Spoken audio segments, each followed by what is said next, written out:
Sejak Nazi mengambil alih, segalanya berubah drastis bagi jutaan orang. Aturan partai tidak hanya di jalanan, aturan itu masuk ke rumah, ruang kelas dan tempat kerja. Segalanya mulai berputar di sekitar apa yang diperintahkan dari atas. Apa yang dimakan, apa yang dikatakan di rumah, bagaimana anak-anak dibesarkan, apa yang dilihat di waktu luang, itu bukan lagi keputusan pribadi. Perintah diberlakukan tanpa ruang untuk keraguan. Apa yang dulunya masalah pribadi, kini dikendalikan oleh negara. Ketakutan, tatapan waspada, dan tekanan lingkungan menjadi bagian dari kehidupan sehari-hari. Beberapa beradaptasi, yang lain berpura-pura, dan beberapa mencoba untuk tidak mengikuti permainan. Jalanan dipenuhi bendera, salam paksa, dan hukuman publik. Tidak ada yang merasa damai. Jika Anda tidak cocok, Anda akan disingkirkan atau dibuat menghilang. Dan ketika perang tiba, kelangkaan dan kekerasan akhirnya menghancurkan segalanya. Bagaimana neraka itu benar-benar dialami dari dalam, di tengah keheningan dan penampilan ketertiban.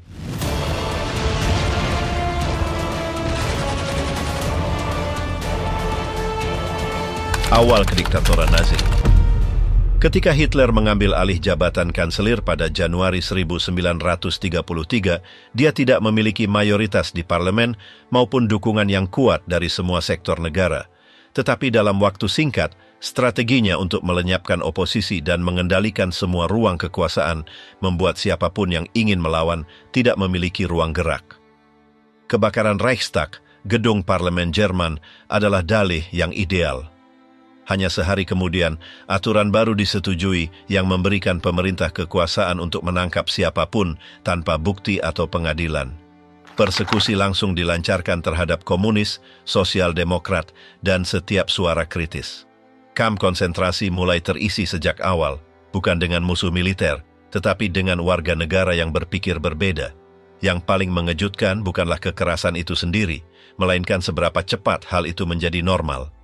Nazi tidak membubarkan semua partai sekaligus, tetapi mereka berhasil membuat setiap partai menghilang dengan sedikit perlawanan. Dalam waktu kurang dari 6 bulan, Jerman beralih dari Republik Demokratis menjadi dikuasai oleh satu partai. Serikat Pekerja digantikan oleh satu organisasi yang dikendalikan oleh rezim. Mereka yang bekerja tidak bisa mengeluh atau melakukan pemogokan, dan jika mereka mencoba, mereka akan dipecat atau dipenjara. Pers, radio, buku, dan bioskop mulai mengikuti satu skenario. Itu bukan hanya sensor, itu juga propaganda konstan yang dirancang agar semua orang melihat Hitler sebagai penyelamat Jerman.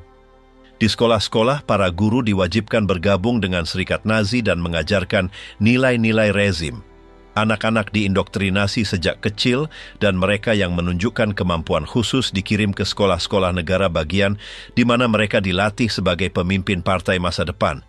Di desa-desa dan kota-kota, kelompok-kelompok pemuda diorganisir yang mempromosikan kegiatan fisik, parade, dan kepatuhan buta. Orang-orang Yahudi mulai merasakan tanda-tanda pertama pengucilan. Mereka tidak diizinkan untuk tetap bekerja di pekerjaan pemerintah tertentu atau mengajar di universitas. Mereka dilarang menikah dengan orang Jerman dan dipisahkan dari kehidupan publik.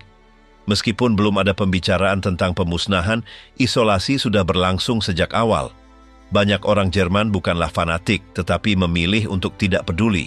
Yang lain, karena takut atau keuntungan, bergabung dengan sistem baru. Gestapo, polisi rahasia rezim, mulai menerima laporan dari tetangga, rekan kerja, dan anggota keluarga. Pengawasan tidak hanya datang dari negara, tetapi juga dari orang-orang biasa.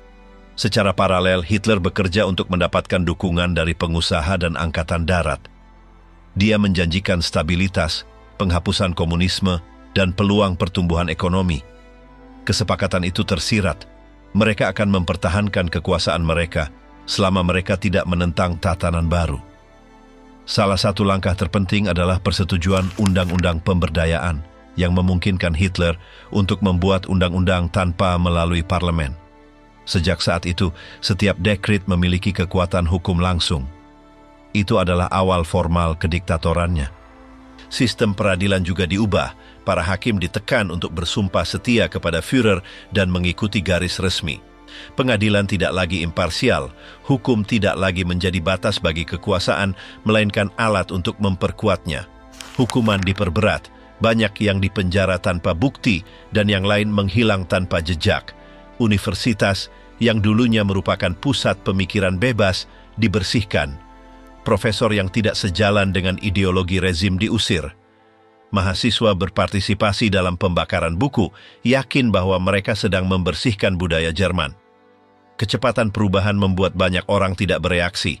Semuanya terjadi dalam hitungan bulan. Jalanan dipenuhi simbol-simbol Nazi. Gambar Hitler ada di setiap kantor publik, di setiap sekolah, di setiap toko. Tidak ada ruang untuk netralitas. Anda bersama mereka atau melawan mereka. Parade seragam yang konstan, bendera yang digantung di setiap balkon, dan salam wajib bukan hanya simbol. Itu adalah tanda yang jelas siapa yang berkuasa sekarang. Dalam acara publik, tidak ada yang berani tetap duduk ketika lagu kebangsaan partai dimainkan. Bahkan dalam pernikahan, pemakaman dan pertemuan keluarga, nyanyian, pidato, dan salam Nazi dimasukkan seolah-olah itu adalah bagian dari tradisi Jerman yang abadi. Kehidupan beragama juga terpengaruh. Meskipun Hitler tidak melenyapkan gereja-gereja, ia mencoba menundukkannya. Beberapa pendeta berkolaborasi, yang lain dibungkam. Khotbah-khotbah diperiksa dan diharapkan untuk memasukkan pesan-pesan yang sesuai dengan ideologi resmi. Organisasi pemuda keagamaan diserap atau dilarang, digantikan oleh kelompok resmi rezim. Di daerah pedesaan, propaganda harus bekerja lebih keras. Banyak petani konservatif dan tidak percaya pada perubahan yang begitu cepat. Tetapi bahkan di sana, tekanan akhirnya berhasil. Mereka ditawari insentif untuk bergabung dengan organisasi partai. Sebagai imbalan, mereka menerima manfaat, perlindungan, dan prestis. Lebih mudah untuk patuh daripada menolak. Seni juga melewati filter ideologis. Pelukis, penulis, dan musisi yang tidak mengikuti garis Nazi dicap degenerasi. Karya-karya mereka dilarang dan karier mereka dihancurkan. Film menjadi salah satu alat utama rezim. Film-film yang diproduksi dengan cermat menunjukkan citra heroik Jerman dan menjelek-jelekan musuh-musuh negara. Pertunjukan wajib dilakukan di sekolah-sekolah dan pabrik-pabrik. Tidak ada yang bisa mengabaikan pesan tersebut. Dalam waktu singkat, terkonsolidasi suasana di mana tidak ada yang tahu siapa yang bisa dipercaya. Teman-teman bertahun-tahun berhenti berbicara satu sama lain karena takut dilaporkan. Orang-orang yang sebelumnya berbagi cita-cita progresif mulai mengulangi frasa resmi hanya untuk melindungi diri. Menjadi normal untuk menerima hal-hal yang sebelumnya tampak tidak terpikirkan. Beberapa orang berpikir bahwa rezim tidak akan bertahan lama, bahwa itu akan menjadi tahap sementara. Tetapi setiap undang-undang baru, setiap langkah menjadi permanen. Janji-janji ketertiban, pekerjaan, dan pemulihan ekonomi meyakinkan banyak orang. Meskipun harganya adalah menyerahkan kebebasan mereka, stabilitas tampaknya sepadan. Poster jalanan, pawai, dan slogan-slogan yang diulang 1000 kali membangun ilusi persatuan nasional. Program-program pekerjaan yang didanai negara mulai menunjukkan hasil yang nyata. Jalan raya, bangunan umum, dan pabrik dibangun. Pengangguran menurun drastis. Bagi sebagian besar populasi, ini adalah bukti bahwa sistem itu berfungsi. Mereka tidak ingin melihat biaya tersembunyi, represi, kontrol total, dan eliminasi semua oposisi. Kehidupan sehari-hari juga berubah dalam hal yang paling sederhana. Di sekolah-sekolah, lagu kebangsaan rezim dinyanyikan setiap pagi. Di toko-toko, ada poster yang meminta untuk tidak berbelanja di toko-toko Yahudi. Di rumah-rumah, anak-anak mengulangi ide-ide yang mereka dengar di pawai pemuda. Orang tua mulai takut berbicara di depan anak-anak mereka, jangan-jangan ada yang melaporkan mereka tanpa sengaja. Kartu pos, koran, dan bahkan permainan anak-anak membawa gambar Führer. Dia menjadi bagian dari pemandangan sosok yang tidak mungkin dihindari. Perayaan nasional berlipat ganda dan wajib, tidak hadir dapat membawa konsekuensi. Semuanya dirancang untuk memperkuat gagasan bahwa rezim tidak terkalahkan dan abadi. Mereka yang mencoba memprotes, bahkan dengan gerakan kecil, dihancurkan. Intelektual yang menulis secara rahasia ditemukan dan dihukum. Banyak yang melarikan diri dari negara itu, tetapi yang lain tidak memiliki kesempatan itu. Represi begitu efektif sehingga beberapa contoh publik sudah cukup untuk membuat mayoritas memilih untuk diam. Rezim tidak membutuhkan jutaan polisi untuk mengendalikan semua orang. Cukup semua orang percaya bahwa mereka bisa diawasi. Perasaan terus-menerus diawasi melumpuhkan setiap upaya perbedaan pendapat. Ketika akhirnya kekuasaan total terkonsolidasi, tidak lagi perlu berpura-pura demokratis. Pemilihan umum tidak lagi berarti. Bagi banyak orang itu bukan lagi kediktatoran.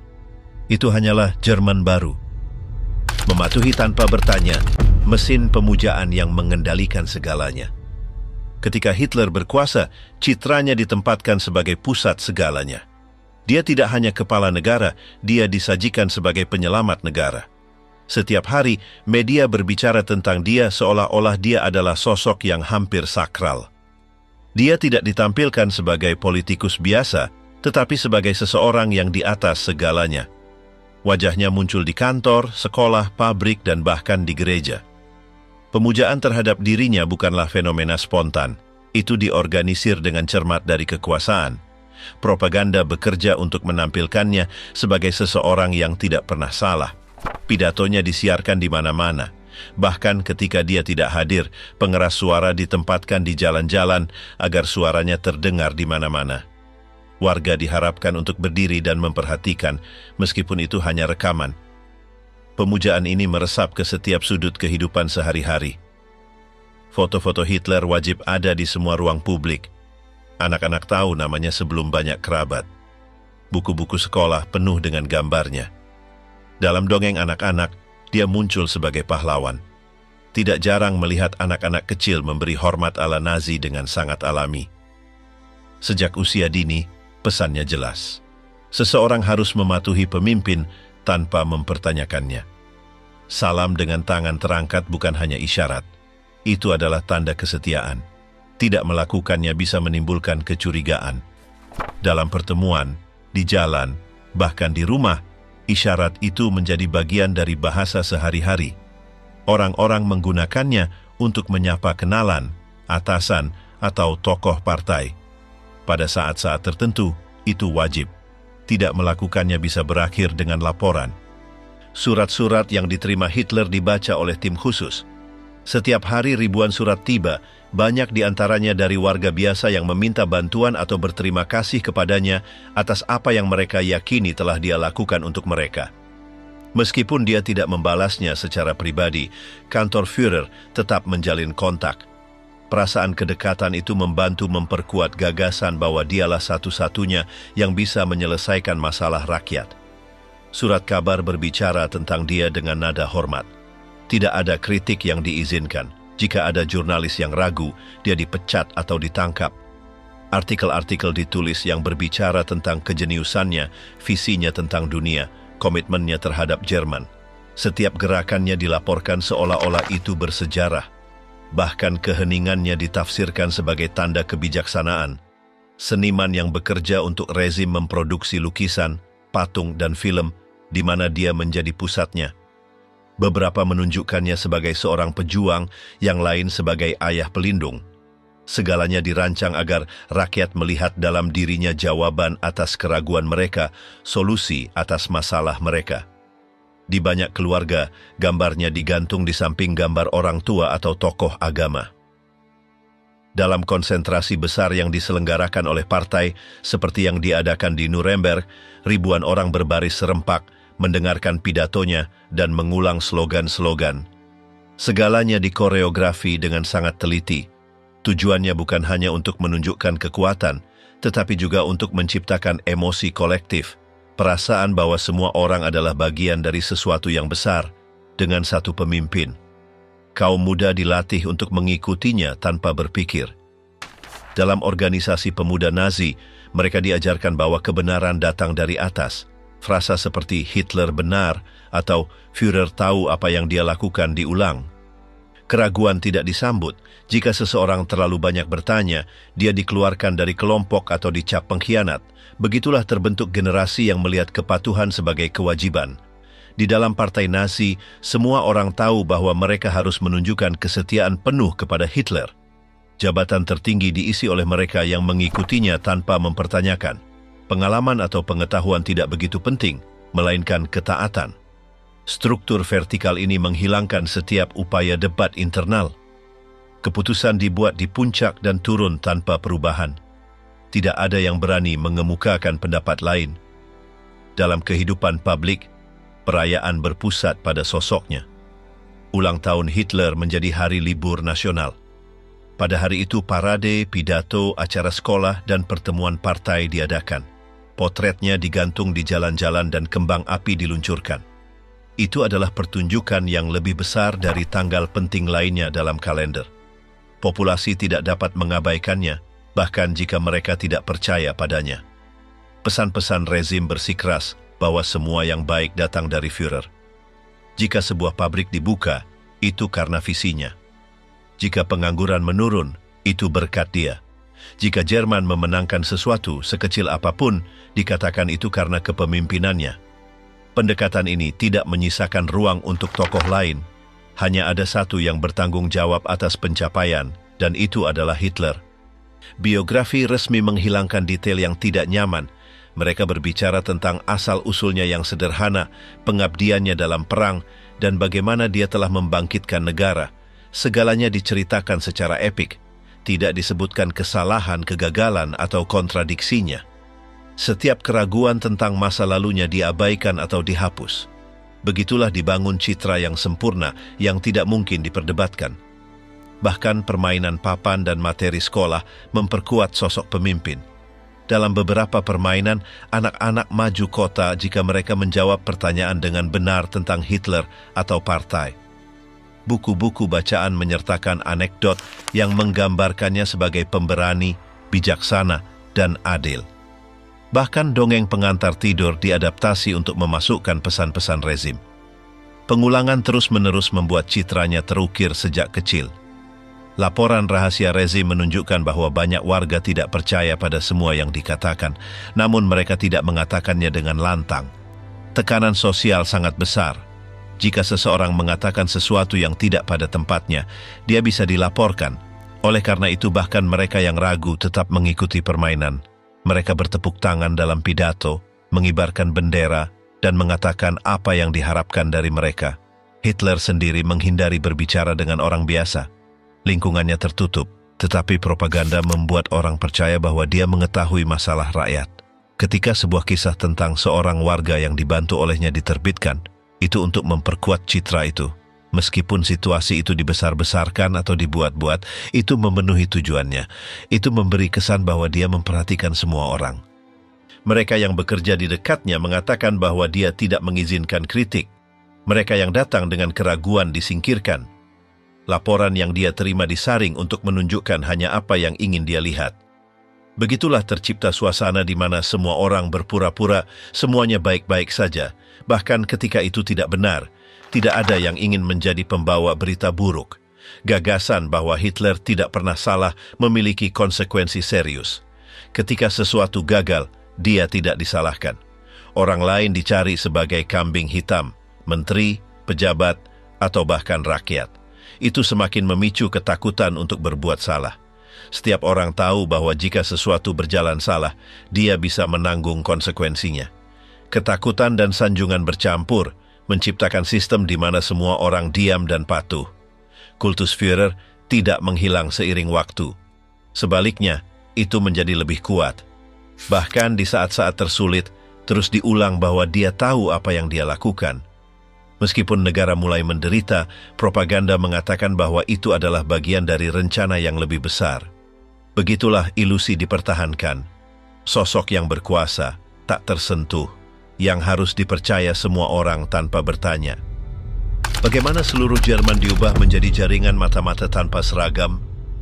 Rezim Nazi dengan cepat membentuk jaringan pengawasan yang belum pernah terjadi sebelumnya. Sejak bulan-bulan pertama, mereka menciptakan badan khusus yang bertugas mendeteksi musuh sistem. Gestapo, polisi rahasia tanpa seragam, bertugas mencari siapapun yang dicurigai menentang partai. Mereka tidak membutuhkan bukti untuk bertindak. Sebuah tuduhan sederhana sudah cukup untuk menangkap seseorang dan memenjarakannya tanpa pengadilan. Orang-orang mulai takut bahkan pada tetangga mereka sendiri. Cukup dengan laporan anonim agar seseorang menghilang. Rumah-rumah digerebek pada dini hari dan para tahanan sering dibawa ke tempat-tempat di mana tidak ada orang lain yang tahu apa yang terjadi pada mereka. Banyak kali mereka tidak kembali, dan jika mereka kembali berubah, diam dan ketakutan. Tidak ada yang bertanya apa yang terjadi pada mereka. Sebagian besar warga tidak tahu siapa yang bekerja untuk Gestapo. Bisa jadi tukang daging, guru, bahkan seorang teman. Ketidakpastian itu membuat semua orang diam. Orang-orang berhenti membicarakan politik dengan suara keras. Di rumah, suara diperlambat jika seseorang menyebutkan sesuatu yang sensitif. Anak-anak dididik untuk menghormati rezim, tetapi mereka juga didorong untuk melaporkan jika mereka mendengar sesuatu yang aneh di rumah. Ada kelompok lain yang melengkapi sistem kontrol. SS dan SA bertugas berpatroli, mengintimidasi dan menghukum siapapun yang keluar dari garis. Meskipun secara teori terpisah, mereka bekerja sama ketika harus melenyapkan mereka yang berpikir berbeda. Ada juga mata-mata sipil, orang-orang biasa yang berkolaborasi dengan pihak berwenang karena keyakinan atau karena takut. Kamp-kamp konsentrasi diciptakan untuk memenjarakan mereka yang dianggap berbahaya oleh rezim. Bukan hanya penjahat, tetapi siapapun yang tidak cocok dengan pemikiran resmi. Jurnalis, profesor, aktivis, atau hanya orang-orang yang terlalu banyak bicara. Pada awalnya, kamp-kamp itu sedikit, tetapi seiring waktu jumlahnya berlipat ganda. Itu adalah tempat yang keras, di mana penganiayaan adalah hal biasa dan hidup tidak bernilai. Tidak perlu menjadi bagian dari kelompok politik untuk berakhir ditangkap. Dengan komentar yang tidak pada tempatnya, itu sudah cukup. Seseorang bisa melontarkan lelucon tentang Hitler dan berakhir dituduh berkhianat. Bahkan mendengarkan stasiun asing di radio bisa dihukum. Pihak berwenang mengatakan bahwa setiap kontak dengan ide-ide dari luar merupakan risiko bagi rakyat Jerman. Bagi banyak orang, pilihan terbaik adalah tetap diam. Bahkan mereka yang tidak setuju dengan rezim lebih memilih untuk tetap di luar. Perlawanan sangat minim karena biayanya tinggi. Sistem ini dirancang untuk menghancurkan setiap upaya pemberontakan sejak awal. Tidak ada ruang untuk protes. Jalan-jalan diawasi dan rumor penangkapan menyebar dengan cepat. Ketakutan tidak hanya datang dari apa yang terlihat. Itu juga ada dalam apa yang dibayangkan. Kisah-kisah tentang apa yang terjadi di penjara dan kamp diceritakan dengan suara pelan, dengan hati-hati. Tidak ada yang tahu persis apa yang terjadi di sana, tetapi semua orang berasumsi bahwa lebih baik tidak mencari tahu. Ketidakpastian itu berfungsi sebagai senjata lain. Teror itu tidak terlihat, tetapi konstan. Seragam seorang agen sudah menimbulkan rasa hormat. Kehadiran seorang petugas sudah cukup untuk membuat semua orang berdiri tegak. Orang-orang belajar untuk menunduk, menjawab dengan kalimat pendek, dan tidak meninggikan suara. Interogasi ditakuti, meskipun seseorang tidak punya apa-apa untuk disembunyikan. Ada orang-orang yang akhirnya mengaku melakukan hal-hal yang tidak mereka lakukan, hanya karena kelelahan atau tekanan. Rezim juga menggunakan media untuk memperkuat suasana ini. Berita penangkapan dan hukuman diterbitkan secara rinci. Alasannya tidak dijelaskan secara tepat, tetapi jelas bahwa tidak ada seorang pun yang berada di luar jangkauan negara. Peragaan kekuasaan ini berfungsi sebagai peringatan. Itu adalah pengingat bahwa sistem tidak memaafkan kesalahan atau gangguan. Warga juga didorong untuk saling mengawasi. Di banyak lingkungan, pemimpin partai lokal mengadakan pertemuan di mana mereka mencatat apa yang dilakukan tetangga. Mereka yang tidak berpartisipasi dalam acara resmi, seperti parade atau perayaan rezim, diawasi dengan curiga. Tidak menghadiri pawai atau tidak menggantung bendera di jendela dapat dianggap sebagai tindakan pemberontakan. Di tempat kerja, kontrol yang sama dipertahankan. Karyawan tahu bahwa ada mata yang mengawasi. Di pabrik dan kantor, ditunjuk penanggung jawab politik yang melaporkan kepada pihak berwenang jika seseorang mengatakan sesuatu yang tidak pantas. Serikat pekerja independen menghilang dan di tempatnya muncul organisasi yang dikendalikan oleh negara. Pekerja harus menunjukkan kepatuhan tidak hanya dalam tugasnya, tetapi juga dalam cara berpikirnya. Kehidupan pribadi kehilangan ruangnya. Pernikahan diawasi, persahabatan dapat dianalisis, dan pertemuan keluarga, jika banyak, menimbulkan kecurigaan. Orang-orang mulai hidup dengan perasaan pengawasan konstan. Banyak yang membakar surat atau menyembunyikan buku yang dapat menimbulkan masalah. Sensor diri menjadi bagian dari kehidupan sehari-hari. Orang-orang belajar untuk diam sebelum memikirkan apa yang ingin mereka katakan. Orang asing yang tinggal di Jerman juga diawasi ketat. Kedutaan dan koresponden dimata-matai. Beberapa diplomat melaporkan ke negara mereka bahwa suasananya tegang, bahwa orang Jerman tidak berani berbicara dengan bebas. Dari luar, perubahan itu bisa terlihat. Kunjungan diterima dengan hati-hati dan percakapan dengan orang Jerman berakhir begitu topik sensitif disentuh. Seniman, penulis, dan pembuat film juga tidak luput dari kontrol ini. Rezim memutuskan apa yang bisa dilukis, ditulis, atau ditampilkan. Buku-buku diperiksa dan banyak yang ditarik dari toko buku. Salinan dibakar secara publik untuk memberikan pesan yang jelas. Hanya ada satu kebenaran, dan itu adalah kebenatan partai. Mereka yang bersikeras untuk mengungkapkan ide-ide lain dibungkam, diasingkan, atau ditangkap. Universitas mengubah cara kerjanya. Profesor dengan ide-ide berbeda diusir. Mata kuliah disesuaikan untuk mengajarkan ideologi rezim. Mahasiswa diharapkan mengulang pidato yang sama yang mereka dengar di radio. Pemikiran kritis digantikan oleh pengulangan. Sekolah menjadi alat kontrol lainnya. Agama juga diawasi.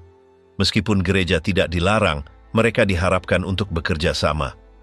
Beberapa pemimpin agama menerima tatanan baru, yang lain mencoba menolak. Tetapi sedikit dari mereka yang menolak ditangkap atau ditekan sampai mereka diam. Diajarkan bahwa pemimpin sejati adalah Hitler, dan bahwa iman harus beradaptasi dengan negara. Khotbah diawasi, dan kuil-kuil diamati. Mereka yang kembali dari luar negeri diinterogasi. Mereka ingin tahu apa yang telah mereka lihat, dengan siapa mereka berbicara, dan apa yang mereka pikirkan. Bepergian ke luar negeri menjadi semakin rumit.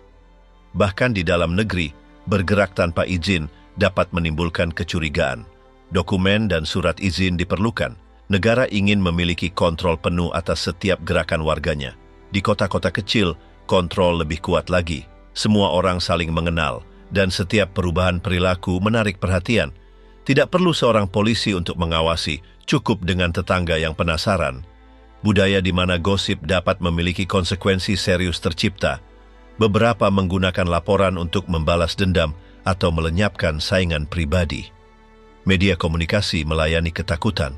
Setiap minggu berita yang memperkuat pesan ketaatan diterbitkan, berbicara tentang hukuman teladan, musuh internal, dan pentingnya tetap setia pada partai.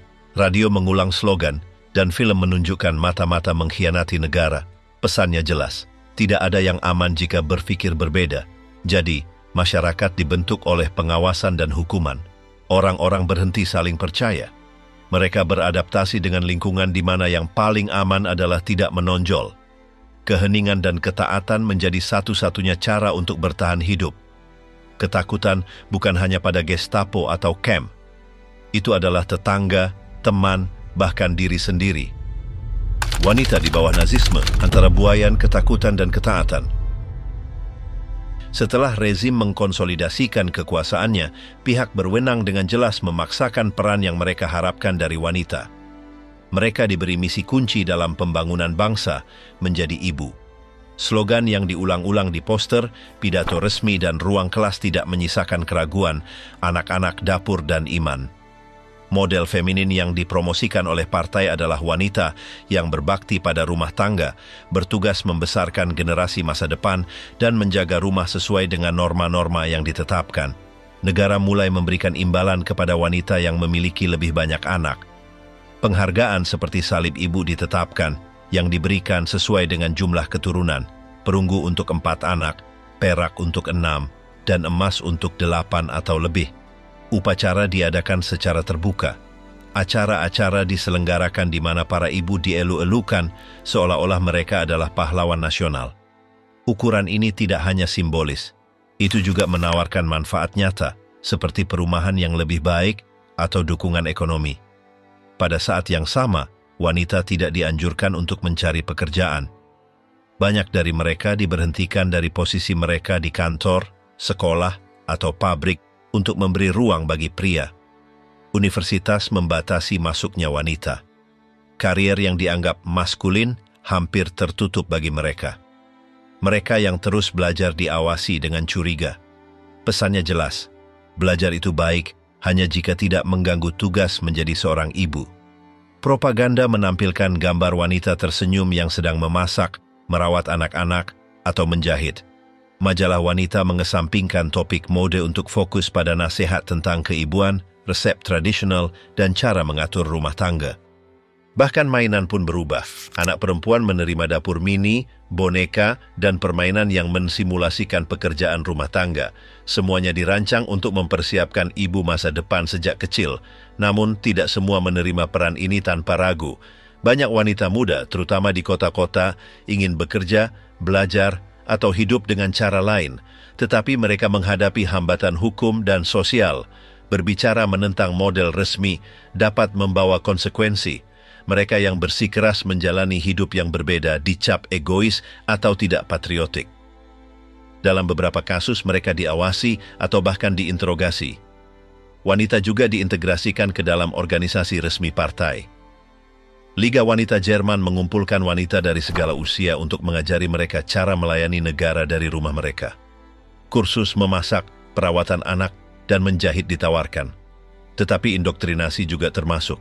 Dibicarakan tentang kemurnian ras, tugas membesarkan anak-anak yang sehat, dan pentingnya tetap setia pada cita-cita Nazi. Di dalam organisasi-organisasi ini, pengawasan juga dipromosikan. Wanita didorong untuk melaporkan jika mereka melihat perilaku mencurigakan pada tetangga mereka. Dengan demikian banyak yang menjadi bagian dari sistem kontrol. Beberapa melakukannya karena keyakinan, yang lain karena takut. Kehidupan pribadi berkurang dan hubungan antar wanita menjadi tegang. Setiap komentar yang salah tafsir dapat berakhir dengan laporan. Meskipun sebagian besar peran dirancang untuk rumah tangga, beberapa wanita bekerja dalam sistem. Ada sekretaris di kantor partai, perawat di pusat kesehatan rezim, dan pengawas di kamp-kamp reedukasi. Meski begitu, kenaikan pangkat mereka terbatas. Mereka tidak bisa menduduki posisi tinggi atau berpartisipasi dalam keputusan kunci. Mereka dilihat sebagai asisten, bukan sebagai pemimpin. Juga diberlakukan cita-cita fisik. Wanita harus sehat, kuat, dan berpenampilan Arya. Pemeriksaan medis dilakukan sebelum menikah. Pasangan harus menunjukkan bahwa mereka mampu memiliki anak. Penyakit keturunan menjadi alasan untuk mencegah pernikahan. Dalam kasus yang paling ekstrim, rezim mengizinkan sterilisasi paksa. Semuanya dilakukan atas nama melindungi ras. Kontrol ini meluas ke seksualitas. Hubungan antara wanita Jerman dan pria non-Jerman, terutama Yahudi atau asing, dihukum berat. Mereka dituduh berkhianat kepada rakyat. Beberapa ditangkap, yang lain dipermalukan secara publik. Hubungan harus bermanfaat bagi negara. Setiap ikatan yang tidak sesuai dengan rencana resmi diputuskan secara paksa. Rezim juga meluncurkan program yang mendorong pernikahan dini. Kredit diberikan kepada pasangan muda yang ingin menikah. Jika istri berhenti dari pekerjaannya dan mengabdikan diri pada rumah tangga, sebagian dari pinjaman itu dihapuskan. Tindakan ini bertujuan untuk mempercepat pembentukan keluarga besar, selaras dengan model Nazi. Melalui uang, gaya hidup yang berpusat pada rumah dan reproduksi didorong. Meskipun ada pembatasan, ada wanita yang mencapai visibilitas tertentu. Beberapa menduduki posisi simbolis di organisasi wanita, yang lain berpartisipasi dalam tugas sosial yang disetujui oleh rezim. Tetapi semua memiliki batasan yang jelas. Mereka tidak diizinkan untuk memengaruhi keputusan penting. Politik, ekonomi, dan militer adalah bidang yang diperuntukkan bagi pria. Wanita, meskipun terlihat, tetap tanpa suara sendiri. Selama tahun-tahun damai, model itu dipertahankan dengan kuat.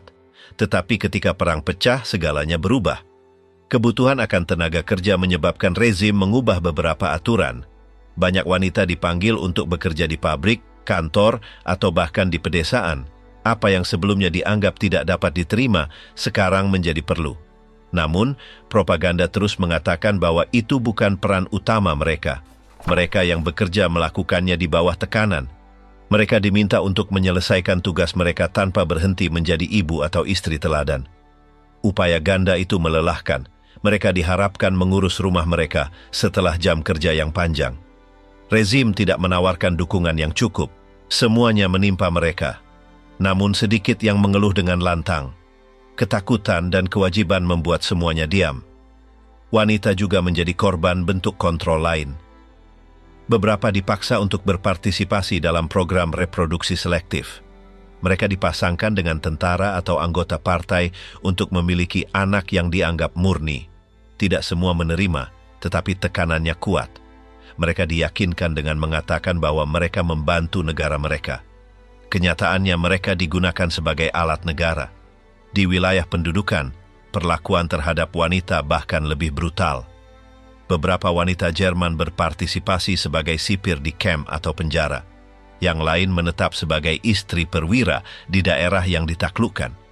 Mereka diminta untuk menjaga ketertiban, mengajarkan nilai-nilai rezim, dan bertindak sebagai contoh cita-cita feminin. Mereka juga harus mengawasi wanita lokal dan melaporkan setiap tindakan mencurigakan. Seiring berjalannya perang dan meningkatnya korban, menjadi hal yang umum untuk melihat wanita dalam peran yang sebelumnya tidak terpikirkan.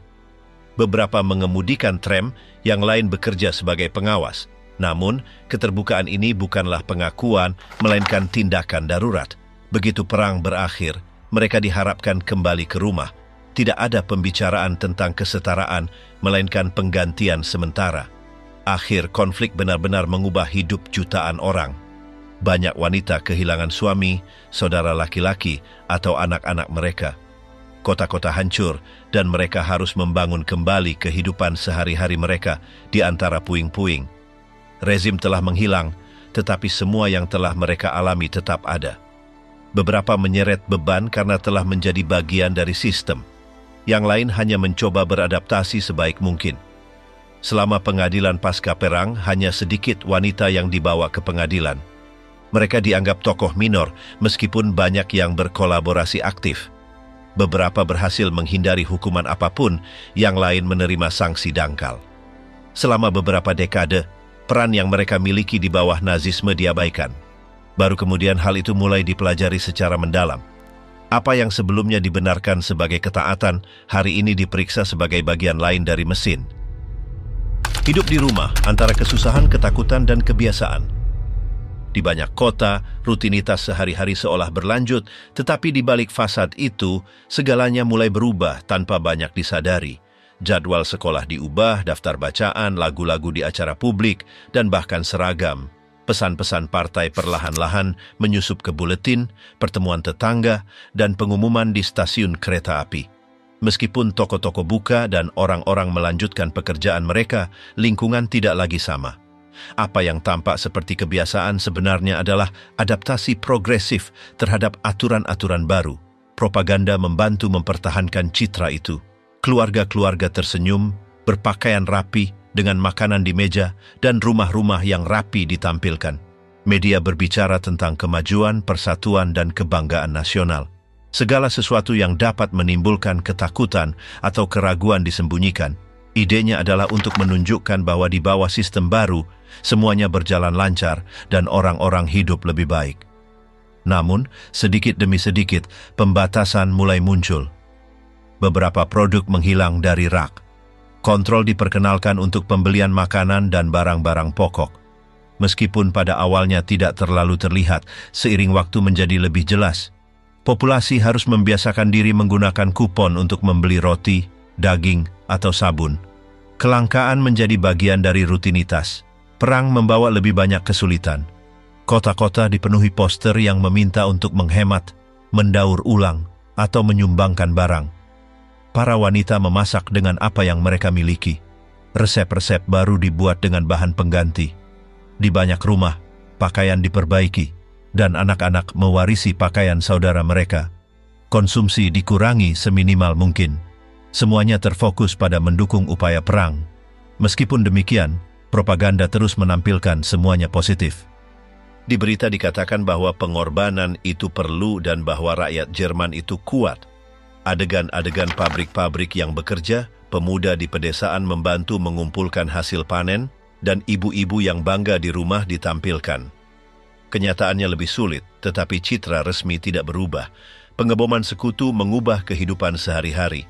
Di banyak kota, sirene berbunyi kapan saja. Orang-orang berlari ke tempat perlindungan, kadang-kadang beberapa kali semalam.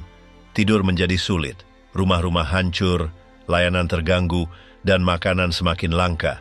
Meskipun demikian, penduduk diminta untuk tetap teguh dan terus bekerja. Anak-anak dikirim ke pedesaan untuk menjauhkan mereka dari bahaya. Secara teori, itu untuk melindungi mereka, tetapi juga dimanfaatkan untuk mendidik mereka dalam nilai-nilai rezim.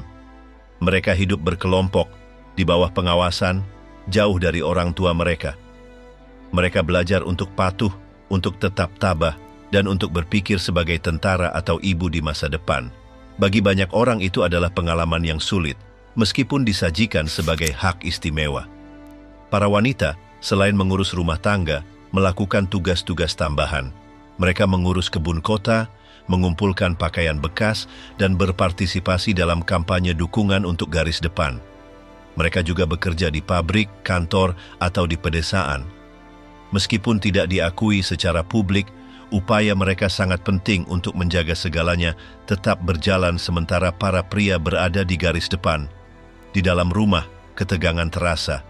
Ada ketakutan untuk mengatakan sesuatu yang salah. Radio hanya menyiarkan konten resmi, dan surat kabar tidak menerbitkan berita negatif. Orang-orang belajar untuk tidak bertanya dan tidak berkomentar. Mereka hidup dalam keheningan. Bahkan di dalam keluarga, topik-topik sensitif dihindari. Tidak ada yang tahu siapa yang bisa dipercaya. Banyak yang menyembunyikan foto, surat, atau buku yang mungkin dicurigai. Kertas-kertas dibakar, barang-barang disimpan di bagian bawah lemari. Pengawasan berlangsung terus-menerus, bahkan anak-anak mengulangi di rumah apa yang mereka dengar di sekolah, dan tanpa sengaja mereka bisa melaporkan orang tua mereka sendiri. Ketakutan merasuk ke dalam setiap rumah. Seiring waktu, apa yang tadinya tampak sementara menjadi kebiasaan. Kelangkaan tidak lagi mengejutkan, dan pemadaman listrik atau air dianggap sebagai bagian dari kehidupan sehari-hari. Penduduk menyesuaikan kebiasaan mereka. Mereka memasak dengan sedikit yang ada. Mereka menggunakan kembali barang-barang. Mereka antre panjang tanpa mengeluh.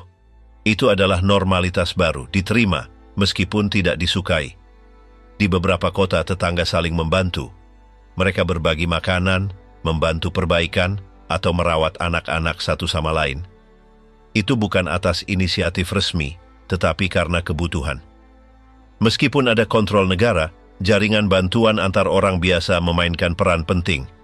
Tanpa mereka, banyak yang tidak akan bisa bertahan selama itu. Pihak berwenang terus bersikeras pada kewajiban kolektif. Acara-acara diadakan di mana diulang bahwa setiap warga negara harus melakukan bagiannya. Ada tekanan terus-menerus untuk tidak gagal, untuk tidak mengeluh, dan untuk menunjukkan antusiasme.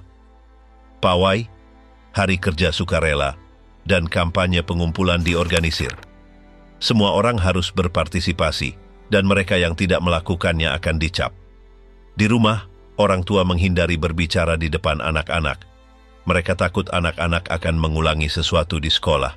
Guru bertanya, mencatat, dan apa yang tampak seperti percakapan yang tidak bersalah bisa berakhir dengan kunjungan dari pihak berwenang. Diam adalah bentuk perlindungan, bahkan yang paling dekat pun lebih memilih diam daripada mengambil risiko. Sensor memengaruhi semua aspek hiburan. Film harus memiliki pesan positif atau bermanfaat bagi rezim. Drama melewati filter, musik asing dilarang. Hanya apa yang memperkuat semangat nasional yang diizinkan. Namun beberapa orang menyembunyikan piringan hitam atau buku terlarang dan mendengarkannya dengan suara pelan. Rutinitas itu keras, tetapi juga dapat diprediksi.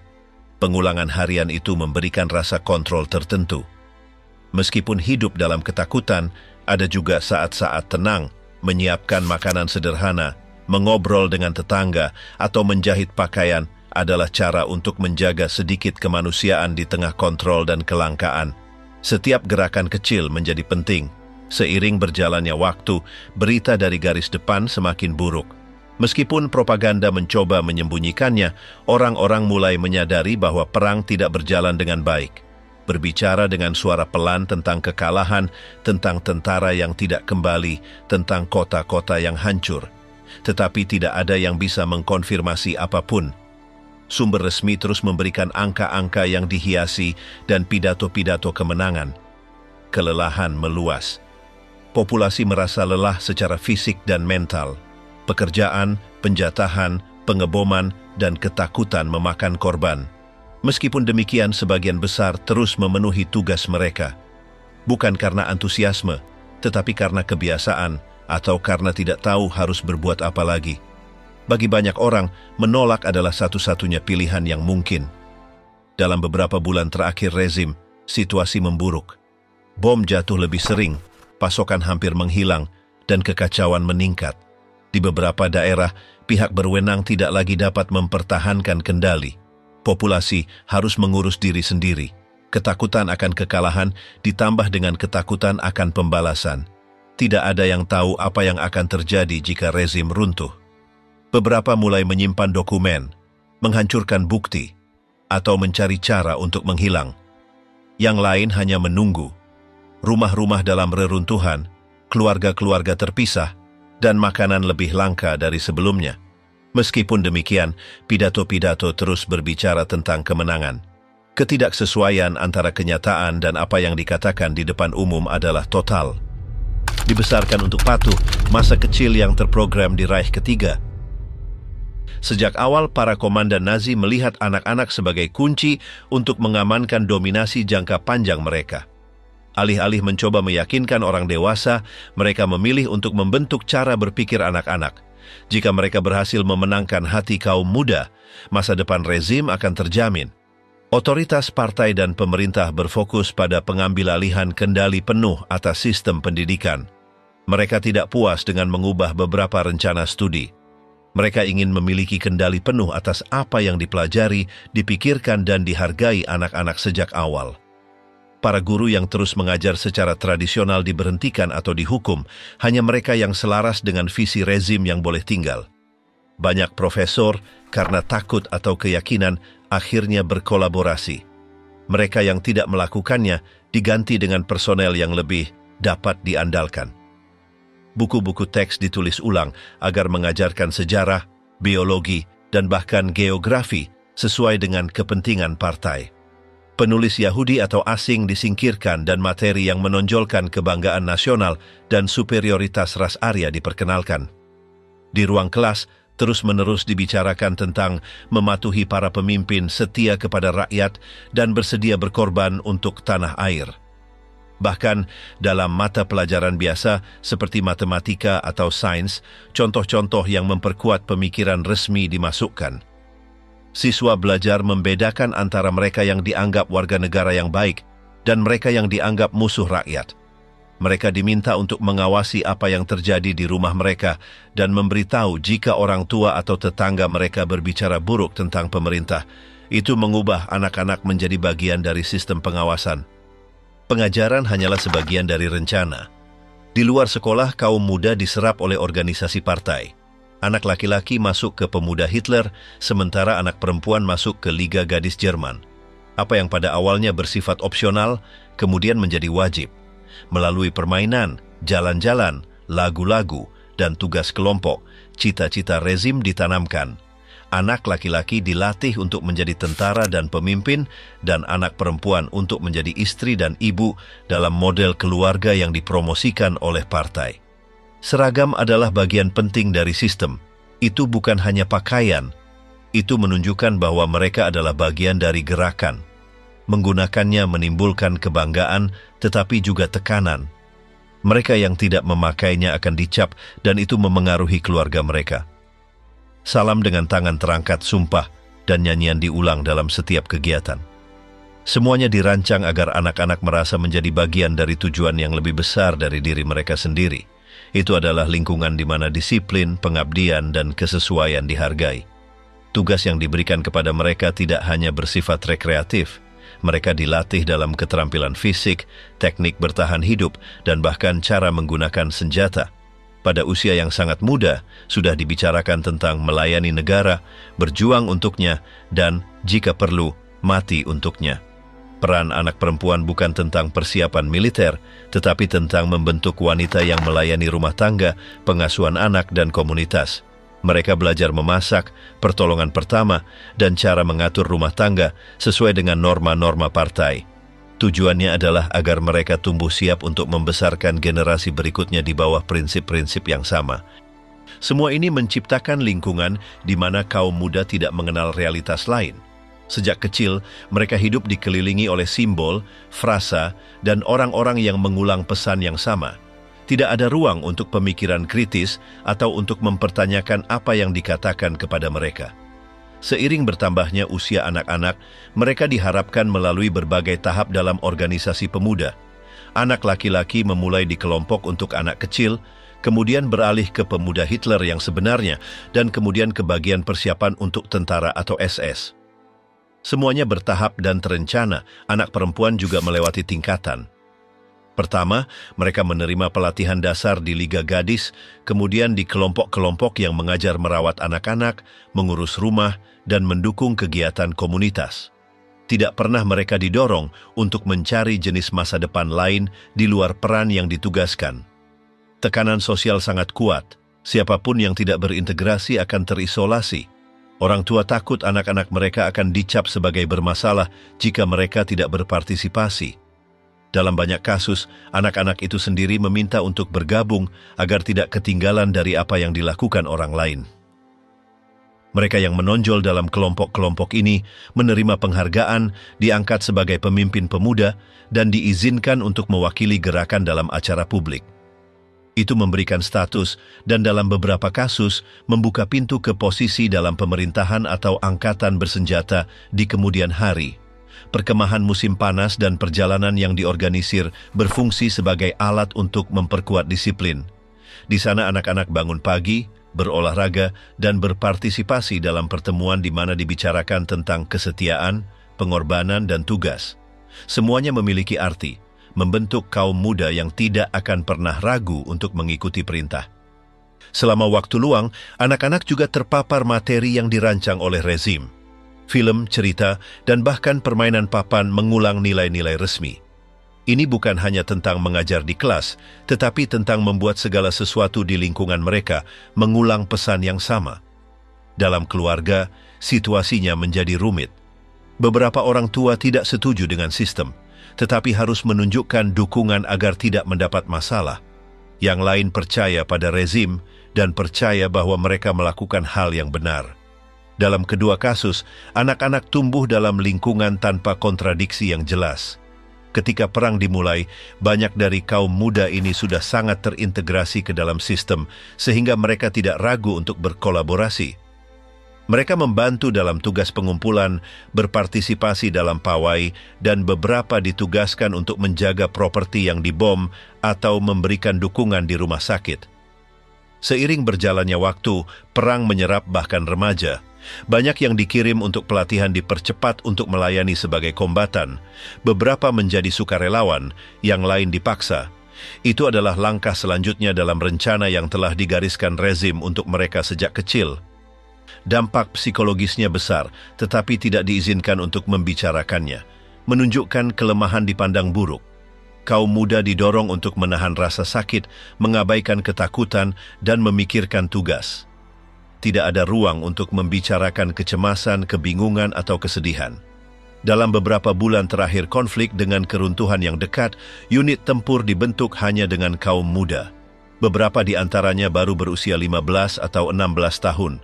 Mereka diberi seragam, senjata, dan misi. Banyak yang tidak kembali. Mereka telah dilatih untuk patuh tanpa bertanya, dan mereka melakukannya sampai akhir. Setelah kekalahan, sistem itu bubar. Organisasi-organisasi ditutup oleh otoritas sekutu. Simbol, seragam, dan salam dilarang. Anak-anak yang tumbuh di bawah model itu kehilangan referensi. Mereka tidak mengerti mengapa semua yang telah diajarkan kepada mereka tidak lagi berlaku. Banyak yang merasa malu, yang lain tidak tahu bagaimana harus bertindak. Beberapa keluarga mencoba menghapus semuanya, yang lain tetap diam. Itu adalah generasi yang ditandai oleh pendidikan, yang mempersiapkan mereka untuk melayani rezim yang menghilang dari satu hari ke hari berikutnya. Bagi banyak orang, membangun kembali identitas mereka sulit. Sebagian besar tidak mendapat bantuan untuk memproses apa yang dialami.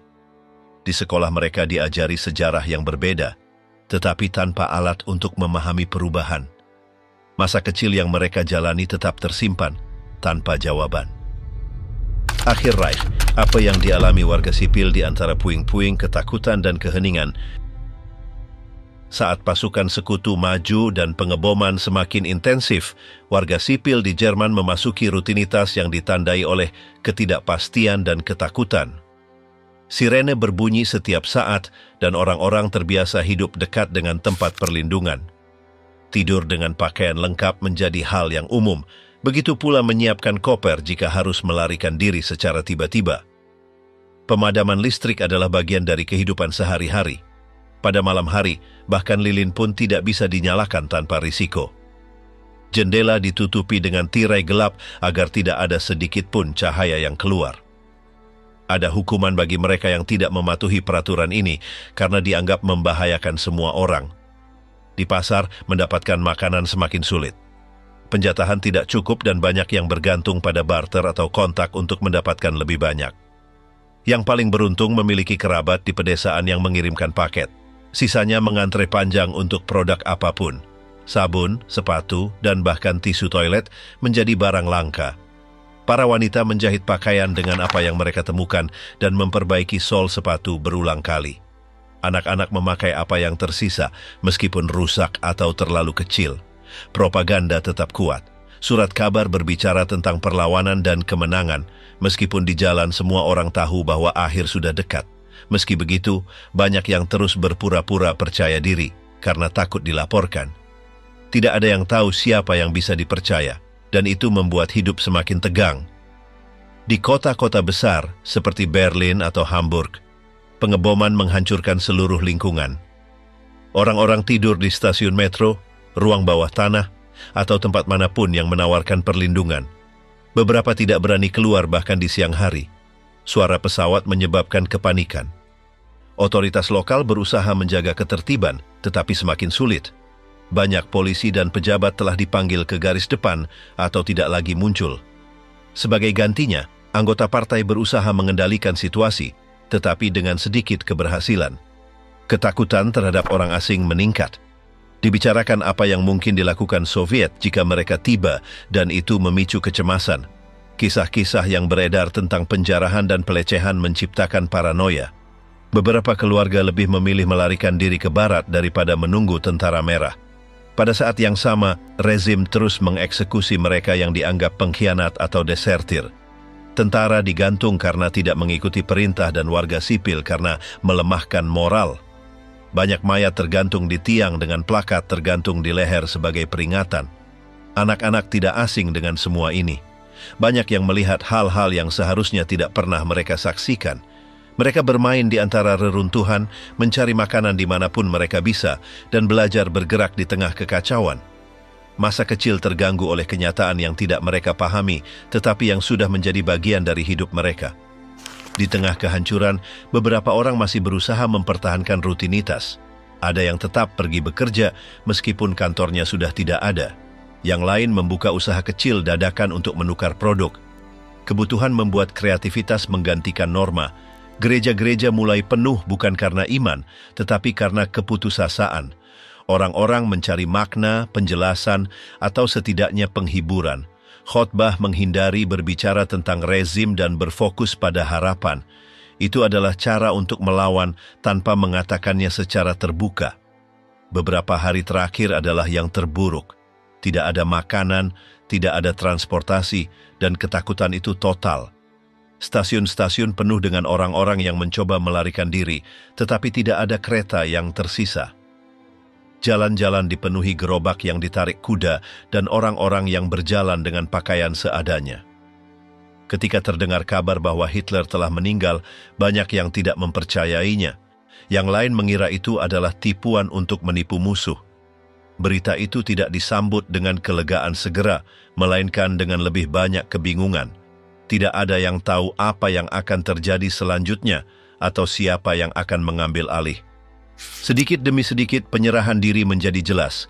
Bendera-bendera diganti, tentara musuh mulai berpatroli di jalanan, dan perintah untuk meletakkan senjata dikeluarkan. Orang-orang keluar dari tempat perlindungan dengan hati-hati. Beberapa menangis, yang lain melihat tanpa tahu apakah mereka aman atau apakah yang terburuk akan datang sekarang. Pasukan sekutu menemukan negara yang hancur berkeping-keping.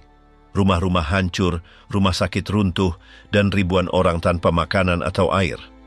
Tidak ada listrik di banyak kota dan telepon tidak lagi berfungsi. Kebutuhan dasar langka dan tidak ada yang tahu harus meminta bantuan kepada siapa. Pasukan pendudukan membawa sedikit ketertiban tetapi juga aturan baru. Simbol-simbol rezim dilarang, kantor-kantor partai ditutup dan penangkapan dimulai. Banyak warga sipil melihat tetangga mereka, mantan pejabat, atau bahkan guru ditangkap. Rasa malu menyelimuti suasana. Beberapa mencoba membuang bukti yang menghubungkan mereka dengan partai.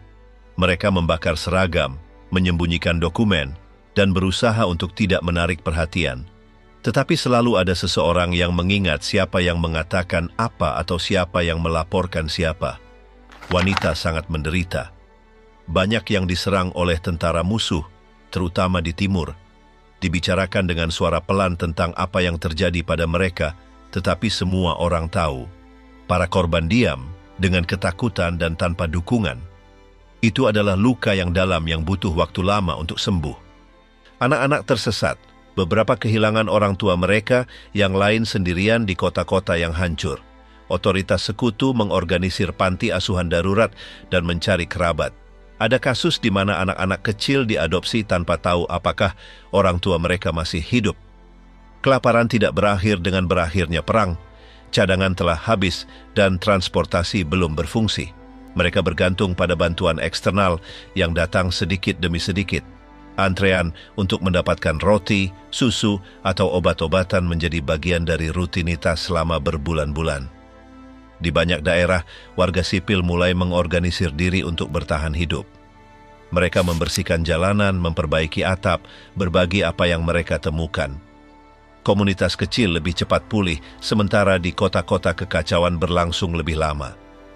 Para prajurit tawanan tidak kembali. Keluarga-keluarga menulis surat, pergi ke kantor Palang Merah, tetapi tidak menerima jawaban. Berbulan-bulan, bahkan bertahun-tahun berlalu, sampai beberapa dibebaskan. Yang lain tidak pernah kembali. Tidak ada yang memberikan penjelasan. Sekolah-sekolah dibuka kembali dengan buku-buku baru, guru-guru baru, dan aturan-aturan baru. Anak-anak mendengar hal-hal yang berbeda, tetapi mereka masih ingat apa yang telah diajarkan kepada mereka sebelumnya. Sulit untuk memahami apa yang benar dan apa yang tidak. Banyak yang dibiarkan dengan keraguan seumur hidup. Otoritas sekutu mendorong proses denazifikasi. Mereka mengajukan pertanyaan kepada semua orang. Apakah Anda anggota partai? Apakah Anda menghadiri pertemuan? Apakah Anda melaporkan seseorang? Jawaban-jawaban itu menentukan apakah Anda bisa bekerja, mengajar, atau memiliki bisnis. Ada yang berbohong dan lolos tanpa hukuman, dan ada pula yang mengatakan kebenaran dan dihukum. Keadilan tidak selalu jelas. Beberapa merasa bahwa pelaku sebenarnya melarikan diri, sementara yang lain membayar untuk hal-hal kecil. Meskipun demikian, sedikit demi sedikit, kehidupan terus berjalan. Kereta api kembali, rumah-rumah dibangun kembali, toko-toko dibuka. Orang-orang berusaha melupakan, tetapi itu tidak mudah. Ada ketidakhadiran, kenangan, dan luka yang tidak terlihat, tetapi tetap ada. Di tahun-tahun berikutnya, orang-orang menghindari berbicara tentang masa lalu. Banyak yang berpura-pura tidak terjadi apa-apa. Baru setelah waktu yang lama, kesaksian memoar, wawancara mulai muncul. Generasi yang tumbuh dalam perang butuh waktu untuk menceritakan apa yang mereka alami. Yang tersisa adalah negara yang berbeda. Tatanan lama telah runtuh dan apa yang akan datang tidak pasti. Warga sipil, anak-anak, ibu-ibu, dan orang tua yang selamat membawa pengalaman yang tidak diajarkan dalam buku-buku, tetapi yang menandai setiap sudut negara. Satu suara di antara jutaan buku harian rahasia yang menceritakan segalanya. Friedrich Kellner, seorang pegawai pengadilan di kota Laubach, memulai buku hariannya pada tahun 1939. Sejak awal ia mencatat setiap hal yang ia saksikan atau dengar. Ia tidak menulis untuk orang lain, ia melakukannya untuk dirinya sendiri, untuk meninggalkan catatan tentang apa yang terjadi, sementara dunia di sekitarnya tampak menjadi gila. Catatan pertamanya berbicara tentang bagaimana orang biasa menerima segalanya tanpa protes. Ia mengkritik kurangnya pemikiran sendiri dan kemudahan banyak orang mengulangi apa yang dikatakan dalam pidato atau surat kabar. Kellner melihat bahaya dalam perilaku itu dan ia menuliskannya.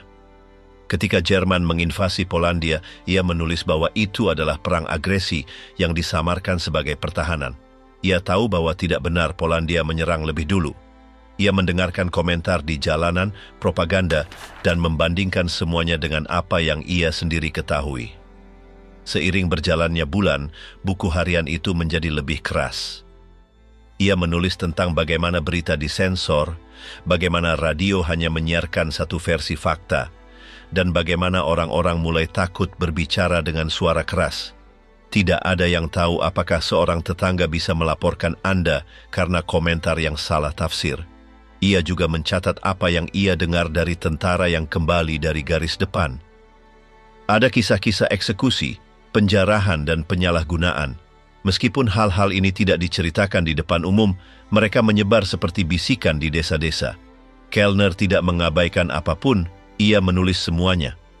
Kadang-kadang, ia sendiri berbicara dengan orang-orang yang kembali dari daerah pendudukan. Apa yang mereka ceritakan membuatnya terkejut. Pembunuhan massal, desa-desa yang dihancurkan, seluruh keluarga menghilang. Baginya, itu bukan hiperbola, melainkan kebenaran yang tersembunyi di balik tirai resmi. Ia tidak hanya berbicara tentang kejahatan di luar Jerman, ia juga mengkritik apa yang terjadi di rumah. Ia menceritakan bagaimana banyak tetangga memanfaatkan situasi, melaporkan karena iri hati, atau mengambil keuntungan dari pengucilan orang lain. Bagi Kellner, bukan hanya rezim yang bersalah, tetapi juga mereka yang mendukungnya dengan diam atau kolaborasi mereka. Ketika pembatasan yang lebih parah diterapkan, seperti penjatahan yang ketat, ia mencatatnya. Ia menceritakan bagaimana orang-orang mengantre tanpa henti, bagaimana produk-produk dasar menghilang, dan bagaimana pasar gelap menjadi alternatif untuk bertahan hidup. Represi terus-menerus. Kellner mencatat setiap penangkapan yang tidak adil, setiap hilangnya kenalan secara tiba-tiba, setiap dekret baru yang membatasi kebebasan. Ia mengatakan bahwa Jerman telah menjadi penjara terbuka. Tidak semua orang setuju dengan rezim, tetapi banyak yang diam. Kellner memahaminya, tetapi ia juga menyesalinya. Ia mengatakan bahwa ketakutan tidak bisa membenarkan segalanya. Baginya, menulis adalah caranya melawan, meskipun hanya ia sendiri yang membacanya.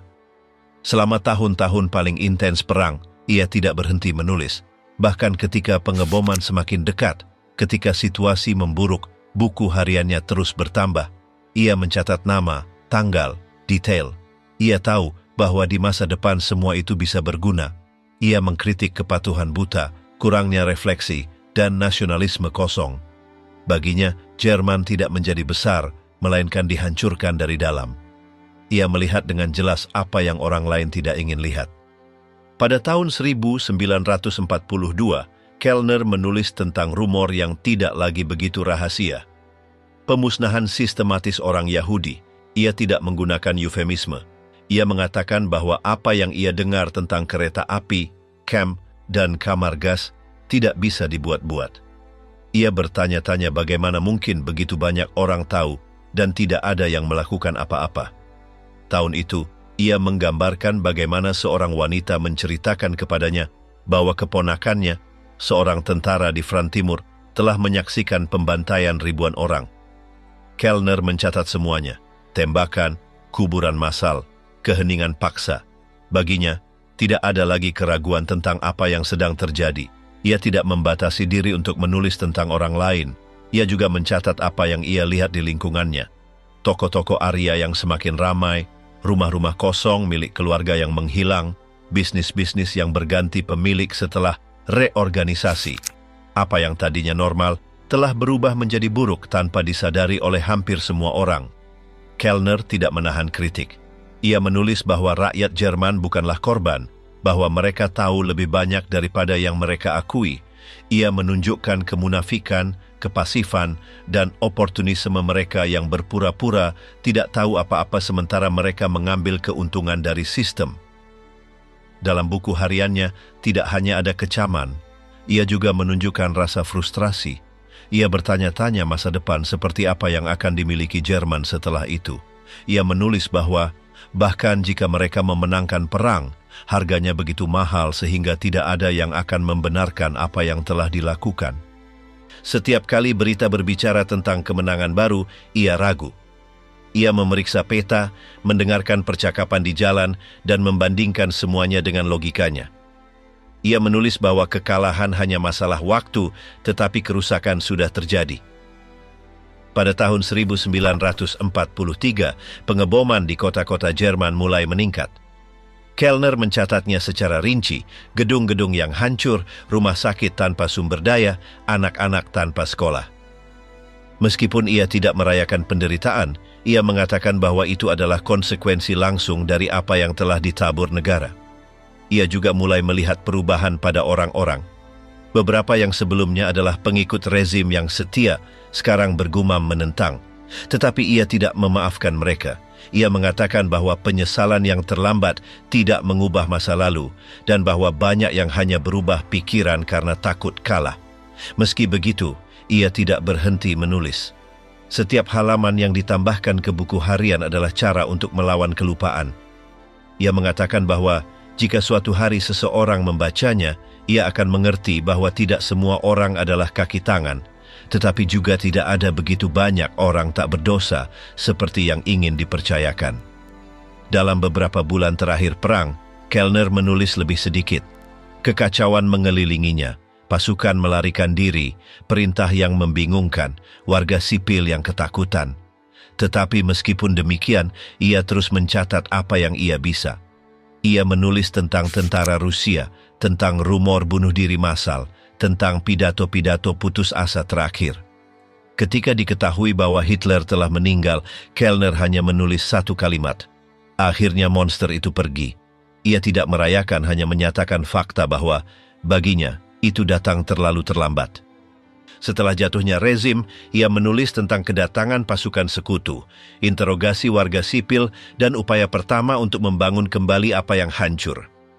Ia juga mencatat bagaimana banyak tetangga berpura-pura tidak tahu apa-apa, bagaimana beberapa mencoba menyembunyikan masa lalu mereka, dan bagaimana mantan anggota partai sekarang berbicara seolah-olah mereka selalu menentang. Ia menutup buku hariannya dengan campuran kekecewaan dan ketegasan. Ia tidak percaya bahwa negara akan segera berubah, tetapi ia yakin bahwa apa yang telah ia tulis akan berfungsi sebagai catatan tentang apa yang dialami. Buku catatan itu, yang ditulis secara pribadi dan disembunyikan selama bertahun-tahun, menjadi bukti kehidupan sehari-hari di bawah rezim Nazi. Itu tidak ditulis oleh seseorang yang berkuasa, melainkan oleh orang biasa yang mengamati apa yang terjadi dan memutuskan untuk menceritakannya tanpa diam. Akhir dari rezim Nazi tidak hanya menyisakan kota-kota yang hancur dan keluarga yang tercerai-berai, tetapi juga generasi yang ditandai oleh tahun-tahun kontrol absolut, pengawasan konstan, dan keheningan yang dipaksakan. Ini bukan hanya tentang hukum atau pidato dari kekuasaan. Ini tentang cara hidup di mana setiap gerak tubuh, setiap kata, setiap keputusan sehari-hari melewati saringan yang dipaksakan dari atas. Wanita dipaksa untuk membesarkan anak-anak di bawah aturan tertutup, anak-anak belajar untuk patuh sebelum berpikir, dan orang dewasa bertahan hidup di antara ketakutan, propaganda, dan laporan. Ketika semuanya runtuh, ribuan orang mencoba kembali ke normal, tetapi mereka tidak lagi tahu apa itu. Kenangan tetap ada, tetangga juga, dan apa yang tadinya rutin sekarang menjadi sesuatu yang banyak orang tidak ingin ingat. Mayoritas diam, beberapa menyangkal, dan hanya sedikit yang menuliskan apa yang telah mereka lihat. Tidak semua bersalah, tetapi hampir tidak ada yang asing. Dan meskipun rezim berakhir, dampaknya tetap terukir dalam hal yang paling dasar.